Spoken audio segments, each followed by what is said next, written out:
Welcome to this episode of the Million Dollar Mastermind. I'm Larry Weidel, and let's get started. I'm excited today to be talking to Craig Bernick. He's in the horse business, and it's a unique business to be in at all times, but especially now. He's got a horse farm in Ocala, Florida. He lives in Lexington, Kentucky, and he knows what it's like to be in charge, to be in leadership, to move up, to succeed, to face challenges. Right now, we're talking to you from the center of the coronavirus uh, uh, craziness, and none of us really know how to respond. We don't know if this is a great time to be doing a podcast, but I was thinking about this. So, welcome, Craig. Appreciate you taking the time to get on. Thanks, Larry. I don't know how many people you've had on your podcast from the horse business, so it might be a Yeah. little bit of learning about that and about and about our conversation. So I'm really excited to be on your podcast. Thanks for having me. Well, thanks so much for uh, uh, having me take some of your time. I know it's a busy time. You've got a lot of obligations, but I was thinking about this, Craig, and I want to get a little background, bring people up to scale on where you are and all that. But it's really times like this that focus. Uh, it brings out what you believe in. It really challenges all of us. It's almost like it's a direct, uh, almost life or death type challenge to all of us instantly, which is really unusual that we're all face it all at once. Something unknown, something life altering, but you have to respond. You have to keep moving forward because we all know we're going to come out the other side, and you want to have as much momentum with you as possible.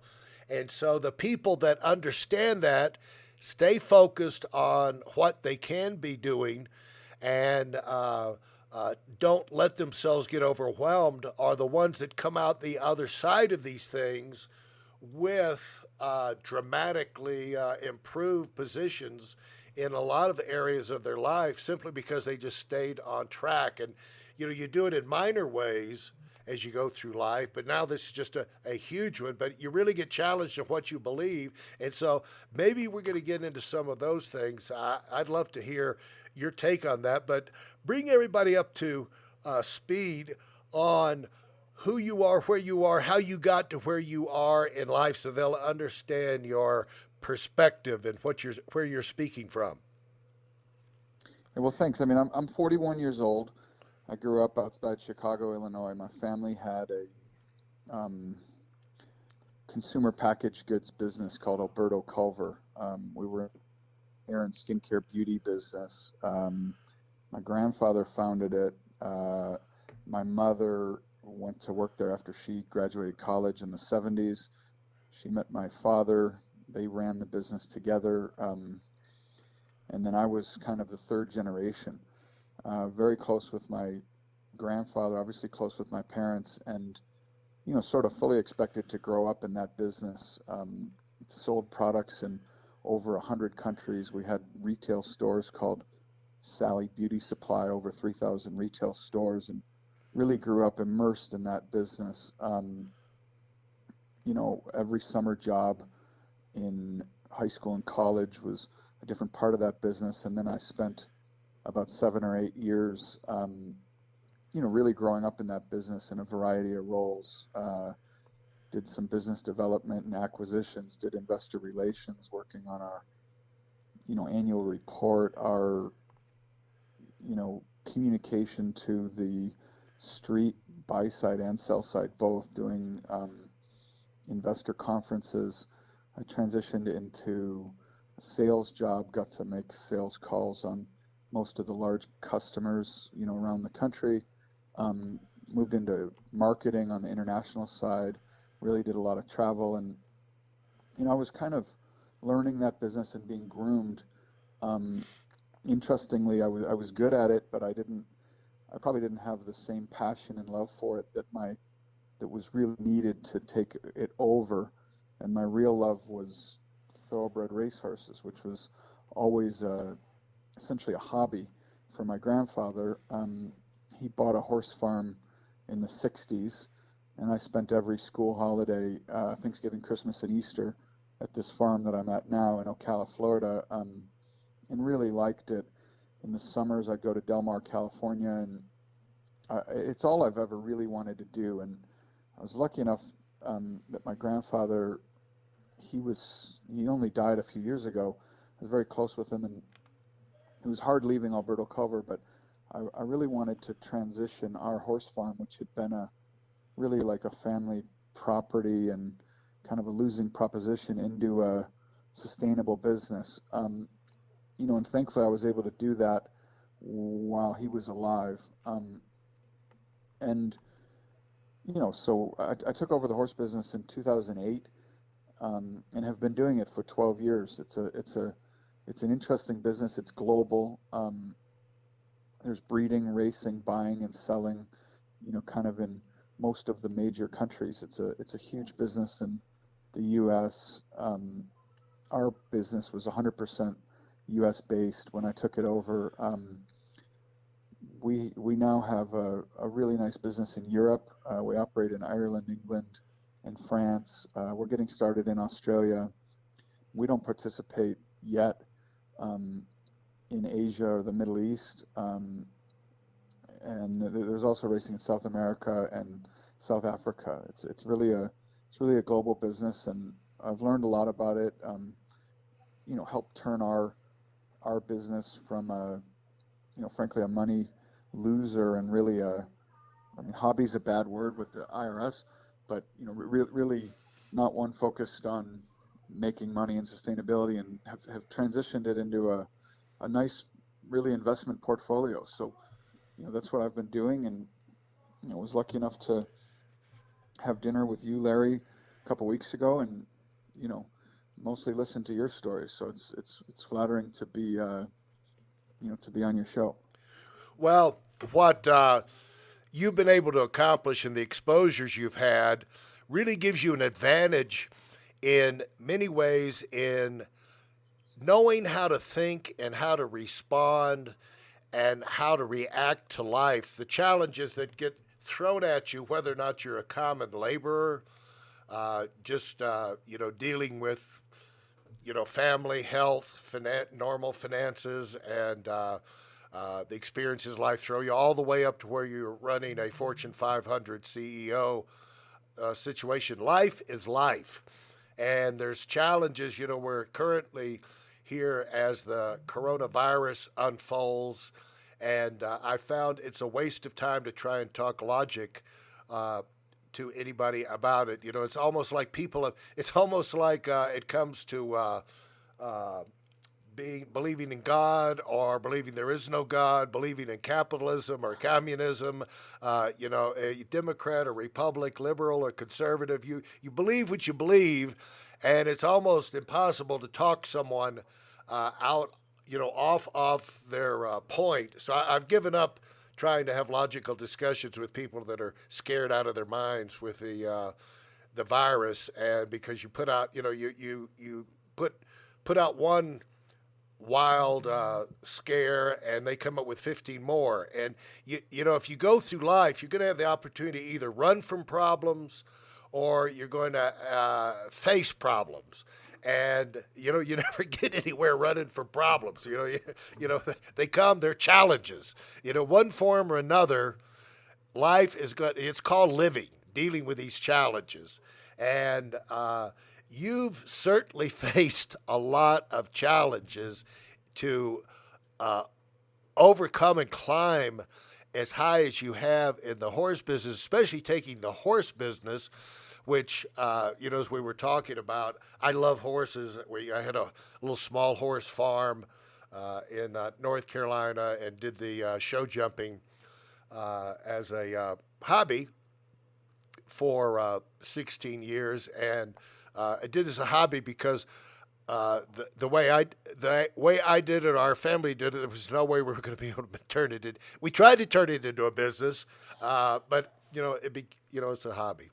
So you actually turned this complex, confusing, millions of variables type situation where you're dealing with these fragile uh, animals, and right now we're dealing with a weird virus, but horses can have all kind of things go wrong with them, and just from walking in a paddock, they can get spooked by something and kick the wall, and then there goes a tendon, and there goes a huge investment, and so you've been able to survive in that. I've got insane respect for you, and to turn it into where you can actually call it a investment portfolio that people can invest with you and all the challenges you've had to face and overcome, and it starts with a love. You got to have the love, or you're just not going. You're going to have the challenges in any walk of life, marriage, kids, businesses. But if you don't have the love for it as a starting point, you're pretty much doomed, aren't you, Craig? I mean, I think so. It's I there's plenty of people that work hard that aren't successful in the horse business, but I don't know anybody that's successful that they don't just work super super hard. It's an all-consuming it's an all-consuming job. It's an all-consuming lifestyle, and yeah, I mean it's like as you would know, you have problems with horses whether you know about it or not. It's every time the phone rings, something can be happening. Horse can be getting pregnant, not being pregnant. Horse can, be doing well, not doing well. They're like they're like fruit, and at a certain point, a horse, they're the fruit is in a perfect condition, and other people want it. And when you wait too long, it becomes rotten. It's a really interesting business. We've been able to take out some of the variables because we've invested a bit more in stallions and stallion shares, and so on. That's more predictable revenue because a stallion can breed, X amount of mares for, sort of Y price, and you can predict their revenue over time. And we've been able to make a little bit more sense of that business than, just breeding horses and hope they run well. I think that's we do that very well, but it can go in cycles. You can have once in a while you can have 3 or 4 horses that look like you can do no wrong, and then it can be years before you have a good one again. So we've tried to get into a little bit more of the stallion portfolio business as a more of a consistent to put a little bit more consistency into the business. And that's a big change we've made. And the business in America is probably less of a lifestyle than it is in other parts of the country. It's really a sport in other parts of the world. If you go to Europe and go to a horse race, it has much the same feeling as if you went to a polo match or a 3-day event or something like that. It's very, very social. Parties or gatherings before, after, and so on. I think our business here is much more focused on gambling. People gamble essentially from home, where they can have better technology than they can with cash in their pocket and going up to a window to make a bet. And we've diversified a little bit into the business in Europe and starting in Australia. So I think it's in many ways there are healthier businesses there than we have in the States. We have huge variety of buyers in the States. Maybe more depth of market than they might have overseas, but I think the fundamentals of horse racing are probably a little bit healthier in other parts of the world than they are right now in the States. Hopefully we'll get that turned around. But that's kind of some of the things that we've done to try to make the business, the horse farm, make a little bit more sense. Well, Craig, you're going to have to forgive me. I dropped the ball. Let's go ahead and let people know exactly the name of your business and how to find you online and how to follow you. People get fascinated with this because one thing I know about the horse business, the horse racing business, is how fascinating and how intriguing it is and how much you can get caught up in it. That's why I try and keep my distance from it. It's highly addictive for a person like me who loves horses too. Yeah, so our business is called Glen Hill Farm, GlenHill, and then farm.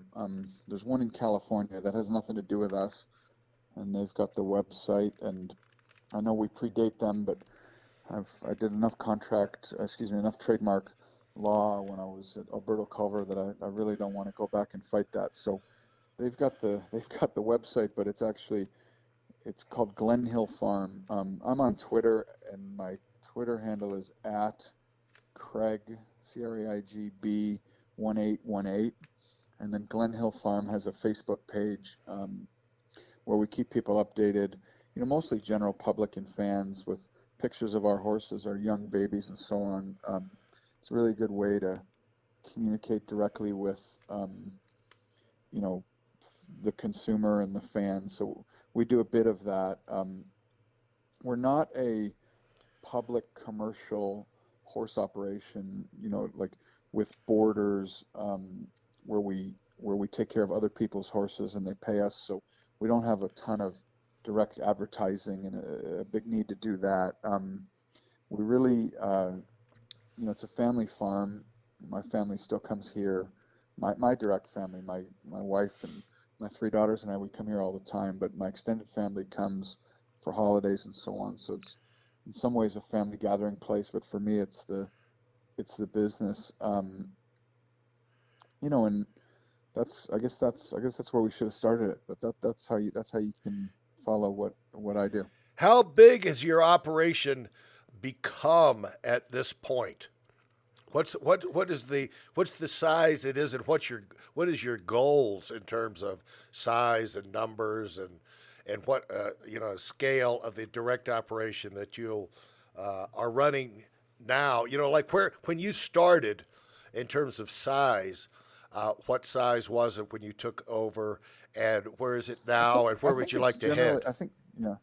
I think it's generally similar in the in the total number of horses. We have, depending on the time of year, we'll have between 90 and kind of 110 horses. But what we've been able to do is really increase the value of the horses that we have. I mean, a horse, whether they're a good horse or a bad horse, they cost the same to take care of. They eat as much. Their veterinary care is the same. So we've done a good job of upgrading the stock. Um, and I get asked that question a lot of what the perfect number of horses are. I mean, you always have too many horses and not enough good ones.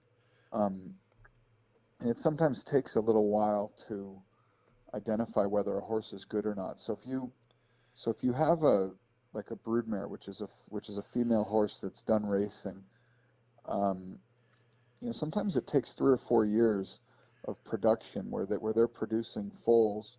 You're either selling those foals, try to get a return on your investment, or you're racing them, which is more of a long game where um, you're really trying to build value for that whole female family. And sometimes it can take 3 or 4 years before you know if you've gotten a good branch of the family tree or not. So so every year we call it culling. We sell a number of horses, try to reinvest that money behind a couple good ones. If we can sell sort of 16 and buy four with the same money, and try to upgrade the stock that way. It's kind of the 80-20 rule that everybody has in every business. We try to follow that.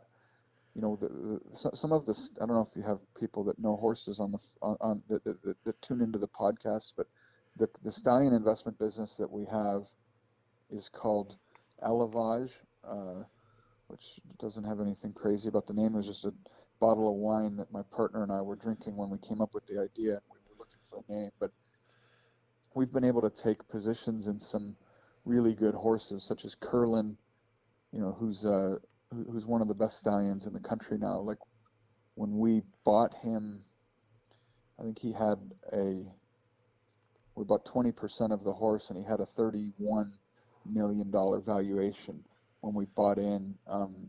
We still own 20% of the horse, and we've made a return on our investment every year, and the value of the horse now would likely be sort of 60 or 70 million. We've had plenty that have gone the other way too, but the stallions that we're involved in, we have positions in Curlin. We have a couple shares in a horse called Warfront, who's a very successful stallion at Claiborne Farm in Kentucky. We have positions in a horse called Kitten's Joy, a large position in him. He's been the number one sire in the country on turf, which is grass racing, so I think for 5 or 6 years running. And then we have a bunch of kind of up and coming stallions that we're promoting and trying to make work. We combine that business with the business of our sort of long-term broodmares, the families we're trying to develop, and then we sell some horses too to cover our nut, as much of it as we can. Generally, we try to break even from a cash flow perspective on the farm when you combine the international business, the stallion portfolio, and the farm. And if we can increase the value of our holdings and kind of break even from a cash perspective when you blend the whole horse business together, we think we had a good year. So the whole enterprise is run under the umbrella of Elevage Investments. Is that? Yeah. So the stallion portfolio is called Elevage Bloodstock, and the farm is called Glen Hill Farm. So you can kind of find out who we are under both of those names. Okay, and I want to wrap up this particular first segment because I like to do these in segments, so people can follow and listen to it in chunks as they're driving around and they're going through life. I like to help break it up for them. So in this first chunk, what stood out to me, one thing that stood out that I'd like to get you to comment on one more time, and then we'll move over to another thing you said that I want to ask. But you said plenty of people, because these principles, I just hear these same principles that you're talking about, the way you approach logically your horse business in terms of turning it into a real business, increasing the odds on, making it, build consistency into it. The idea of plenty of people who work hard and aren't successful, but there's no way you're going to be successful without working hard. And it starts with a passion. What would you add to that? What does that really mean that people need to pick up on that can be, 'cause that right there sounds so simple, but that can be a life-changing concept for people that are on their way up, that you can't ever get away. One thing that can happen, you get challenges right now, we're all in a snow globe where we're all being shaken up and down, the whole world. We're all upside down, turning this and the other, but there's certain principles, non-negotiables, you could never let yourself get away from.